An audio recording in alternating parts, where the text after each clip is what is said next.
So a bit more about Capita. I don't know how much you know about us. We're the UK's largest business process outsourcer. We do a range of things, from recruiting soldiers for the army through to training fire officers. For those of you who have children, your school's administration systems are probably run by us. For those of you who have O2 as your mobile phone provider, it's us on the end of the phone when you phone them, or indeed on the web chat when you web chat them. So hugely diverse business. I'm going to talk a bit about customer effort and the importance to us in terms of our client relationships of customer effort and how it's changing actually our relationships with our clients, how I think it changes the whole supply chain's relationship with clients, including the way we work actually, for example, with eGain. But the most important thing I think I should talk about is that I live with my wife and I've got 2 children, one of whom is 4, 2 girls, one's 4 and one's 2. And that's really where today's story starts. I tried to book a holiday recently, which is quite a stressful experience in our household. How many of you have got children about the same age? Sort of in the... Right, okay, so I end up, if I've got babysitters, using my leisure time to sort out stuff like holidays. I was actually in a wine bar in Farringdon about 4 weeks ago, just before we went to the theatre, trying to sort out where to go. Now, is there anyone from the Ritz-Carlton group here? That's a bit of a relief, because it makes that whole thing a bit easier, actually. I used TripAdvisor. Anyone from TripAdvisor here? No? Okay, well, I was using TripAdvisor I had a smartphone, researching where to go, decided that we wanted to go to Tenerife because it's warm. This is in the May half term. We were looking for hotels because we've given up on self-catering. It just ends up being a bomb site for a week.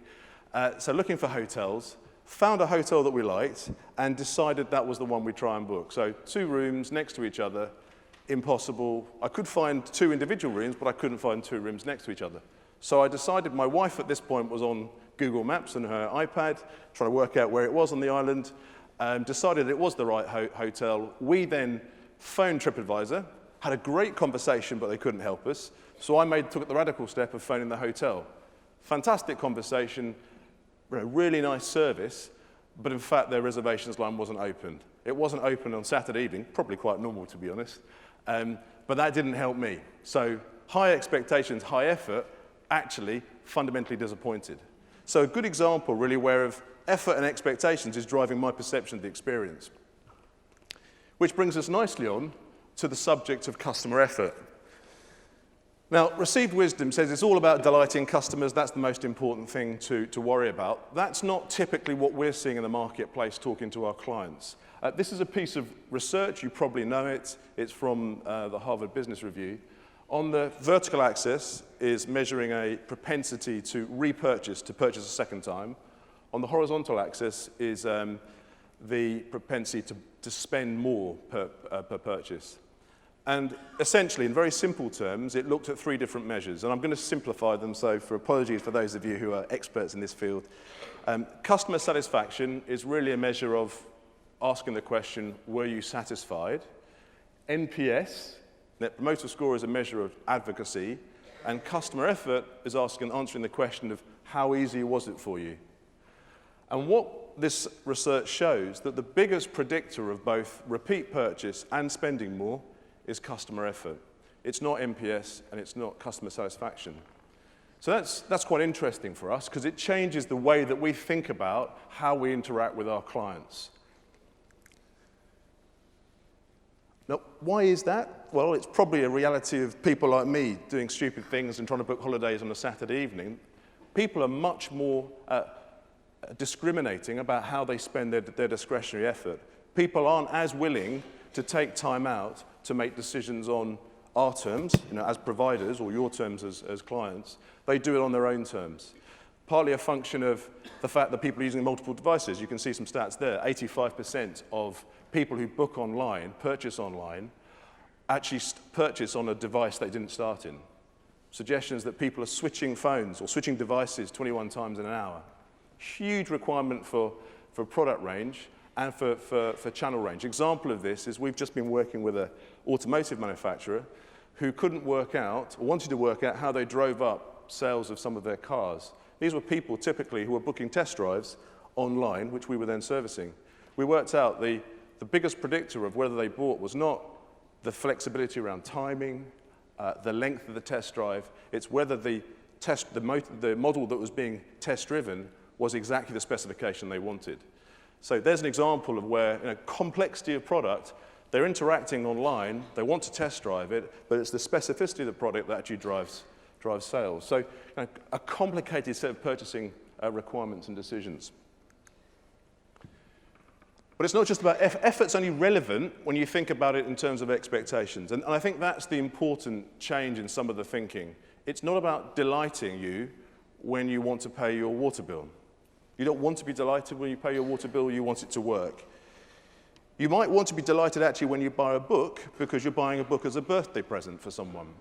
But if you're buying it for yourself, it's transactional.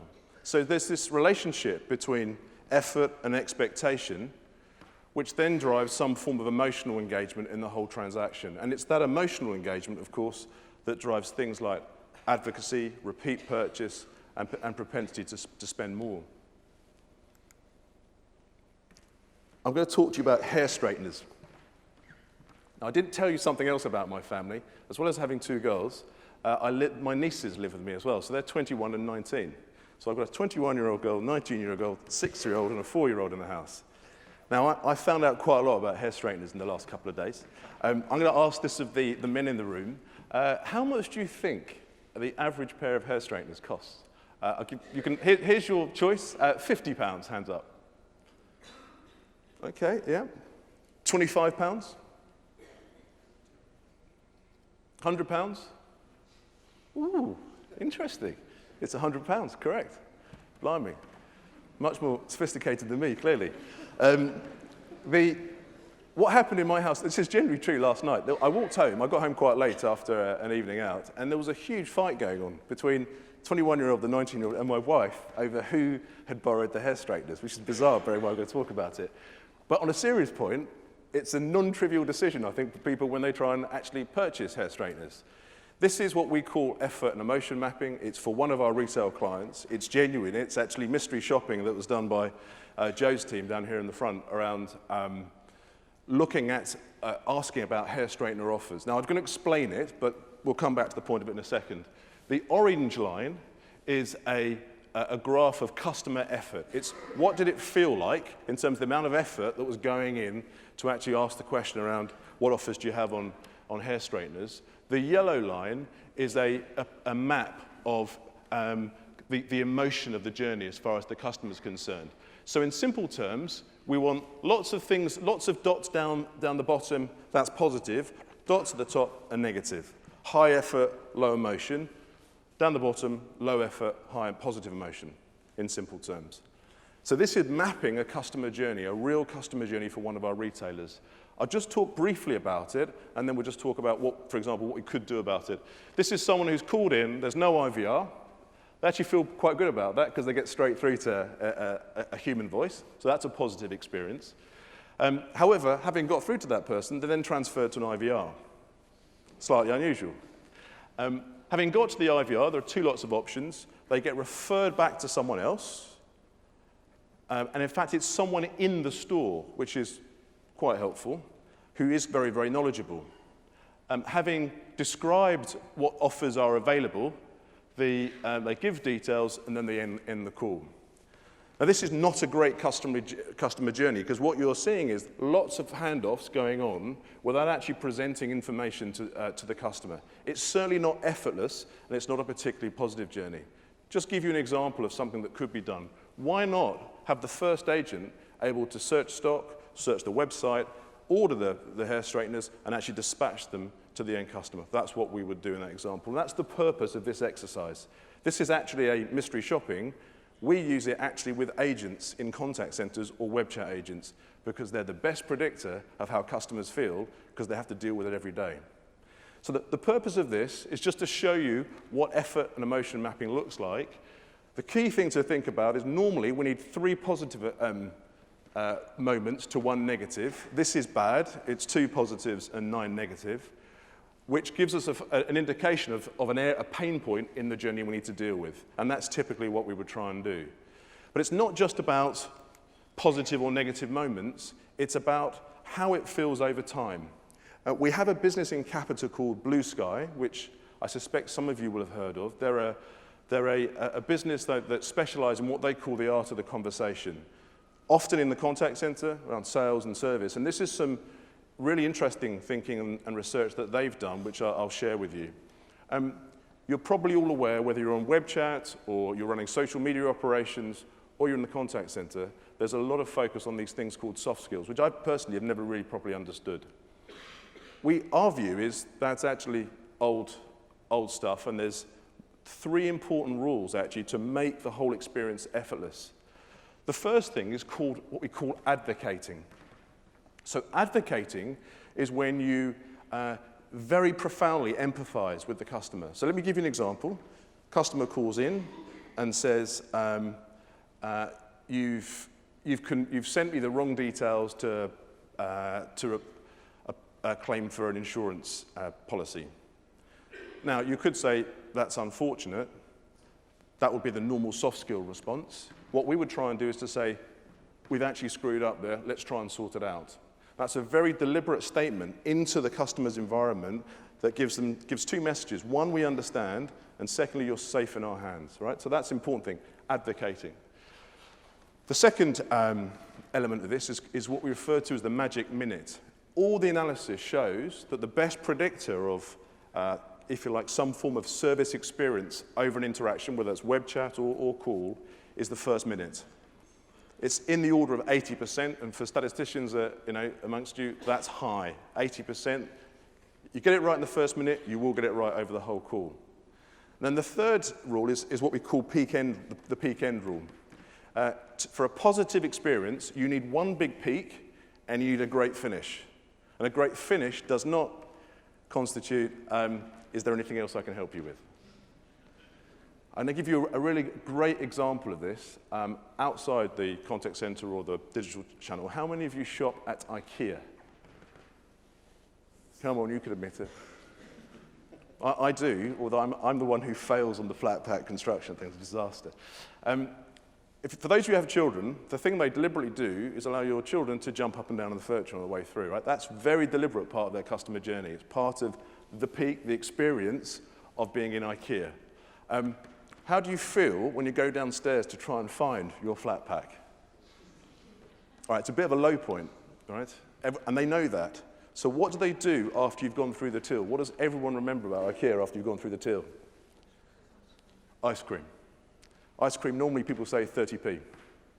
They do it quite deliberately. It's their peak end. They've created a peak during the experience, which is about an environment where your children can have fun.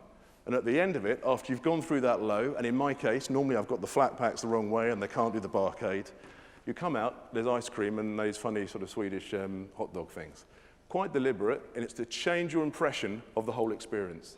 Exactly the same rule needs to apply in the contact center and also in the digital channels. So those are the 3 rules that we use to change the role, if you like, the human interaction in the whole contact experience. All about trying to make it effortless. So effort's increasingly important for our clients. Now the reason is, we think, there's some obvious stuff. We know that making it effortless drives advocacy, which drives revenue. That's very, very important. But what we also notice is that we've got some really interesting moments of times in different sectors, and many of you will understand this much better than I do. But if you work in utilities, you've got smart metering. If you work in the mobile network operator space, in the mobile networks, you've got this thing called recipient-led porting, which for those of you who don't know means mobile companies will find out after you've left, not when you ask for a pack code. Some of you probably have to do that when you swap networks. So those big sort of shifts in industries are focusing everyone's attention on retention, not acquisition. So it becomes increasingly important that clients are focusing on customer effort as a way of sustaining and preserving and increasing the value of the base, not just acquiring new customers. Otherwise, we get into this sort of cycle of constantly acquiring and churning customers. So we definitely see that clients are becoming more fixated on this, and they want to contract on a different basis as a result. So the key thing, I think, what the implications of this, for many of you would be either clients of ours or prospective clients of ours, is that there are obligations on Capita and eGain and other potential suppliers in the room to change the way we partner with you. The old world has always been about inputs. It's about, body shopping people. It might be providing capacity. In our case, it could be web chat capacity, or it could be contact center capacity. Or it could be providing consulting hours, for example. Well, that model really can't survive in an era where clients are focusing on customer effort. It's about outputs, so it might be about volumes, being paid for volumes of transactions, being paid on guaranteed cost reduction, being paid on committing to delivering certain levels of CSAT. That's a much more sophisticated, outcome-based approach to how we partner with clients. Typically also, we'll focus on much longer term partnerships than we've had before. So if I look at one of the measures I have for my business is the average tenure, the contract tenure within the business. When we bought two businesses that you're probably aware of, Ventura and the private sector arm of Vertex, typically the average tenure of the client was somewhere between 18 months and 2 years. 75% of our revenue now is 4 years plus, and that's indicative of the change in what's going on in the marketplace. Now for us, I think this is true of all suppliers, we've had to respond differently, but around 3 different areas. Firstly, how we at Capita partner with clients, bearing in mind this focus on customer effort. Actually, how we treat our colleagues, which is actually the most interesting probably of all, and how they're responding. And then how we work with companies like eGain. I'll give you a flavor of that in a second. So in customer management, we've got three propositions. There's lots of words on the slide, but in simple terms, there are 3 types of partnerships that we have with clients. One is really about flexible capacity build. So if, for example, there are seasonal peaks for utilities businesses in the winter when they have more contact because it's cold and things are broken, we're the sort of provider that will manage that. If, extreme example, the Grand National is being run and there are 20,000 calls in the last 15 minutes, we'll typically do that on behalf of providers rather than all the associated costs remaining in-house. Flexible capacity build is a really powerful opportunity for us. The second is what we call insight-led transformation. And the difference here is, whereas with capacity build, if you like, our analytics is about demand planning, resource planning, in insight-led transformation, we try and take contact out of the contact center or a web chat channel. So a couple of the brands there, John Lewis, johnlewis.com, and also Samsung, we get paid on reducing contacts per order. So actually, the fewer calls or the fewer web chats we handle, the more money we make. Now that, having been a client of these sorts of businesses, these contact management businesses, that feels something that's much more aligned with the business outcomes that I suspect some of you are trying to generate. And then on the far side is what we call enterprise-wide re-engineering. So this is where we would deploy brand new telephony platforms, brand new digital platforms, as we're doing with eGain and O2. We would typically invest actually in client systems, not in our systems. For example, we're investing behind myo2.com, our money, their asset, because we know it drives contact reduction and a better digital experience, which is reflected in the commercial model. I hope all of you have a TV license. I look after the TV license collections. We don't get paid until we get to a threshold which is deemed to be the people who could pay but choose not to. So all the normal, I hope, people in the room who use direct debits creates no value for Capita, creates a lot of value for the BBC, clearly. But that's a good example of an outcome-based model. We get paid at a threshold, not for every transaction. So what you see in these are increasing risk transfer as you move from left to right. They're typically much longer relationships. There are much deeper relationships, and there's much more service complexity. So we'll deploy a much deeper range of capability on the right-hand side than we do on the left.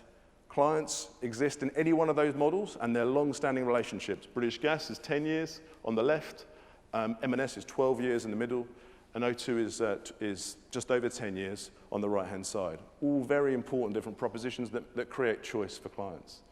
So that's how we partner with clients. Let's talk about colleagues.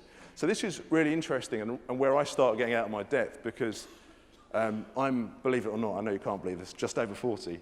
But most of the people in the contact center are a very different generation. And they experience and they learn in a very different way to the way I learnt. And as a result, we need to create an environment where they actually drive service that's reflective of the way they learn. So what we do to make the experience effortless is, rather than the traditional environment where they get their performance review or their coaching review every week, they find out about a call that they've already forgotten about, they're then told they could improve it, but they can't remember what they said. We actually present the data straight to the desktop. So they're paid on smiley faces. These are streaks. What you're seeing here is streaks. The streaks come direct from customer feedback, and the more greens and smiley faces they get, the more they get paid. It's experiential learning. Gamification is the buzzword. It's just clever ways of presenting data in an immediate way that makes the whole contact center actually self-policing. We have about 2,000 of our 14,000 agents on this system. We have some very, very interesting results as to how it drives customer experience. There's no doubt that presenting data like this triggers quite complex brain patterns that drives behavior in a different way, particularly for that generation that grew up in the world of video games. They can also publish it, so it's like it has that sort of social media feel. And the most exciting thing for me is the people who built this were agents. These are agents who've become programmers who've built it for the contact center. So a really interesting way of trying to present data differently to make the service experience effortless. And then in terms of the supply chain, just lastly, what's really interesting is the way that we are then forced to change in the way that we partner with our suppliers. Now, I don't think Capita has a great track record of partnering with its suppliers. This week, we go live with the eGain digital platform for O2. It's probably one of the largest deployments in the UK. Thursday is the date, no pressure. And it's all progressing very well. I have to say, I think the guys done a terrific job in getting this in place.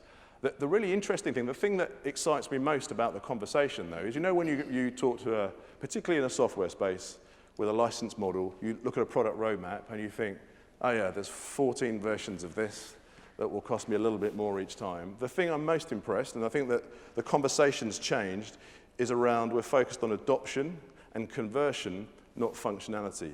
Because adoption and conversion in a digital space drives contacts out of the contact center, and Capita is paid to reduce contacts on behalf of O2. So actually you get a really neat alignment between part of the supplier and ourselves, and then the client. As a result, we get a chance to create more brilliant sort of digital experiences for O2. So we have to step up also in the way that we are working with people like eGain to drive the right outcomes for clients. So just by way of summary,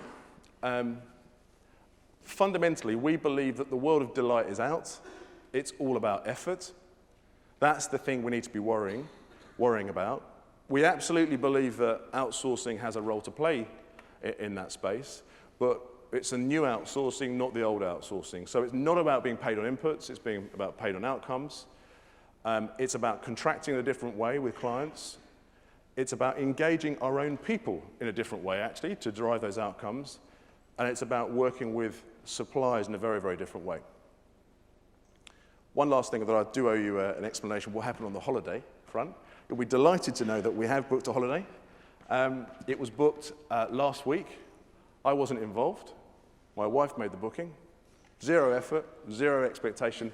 I guarantee you I'll be delighted. Thanks very much.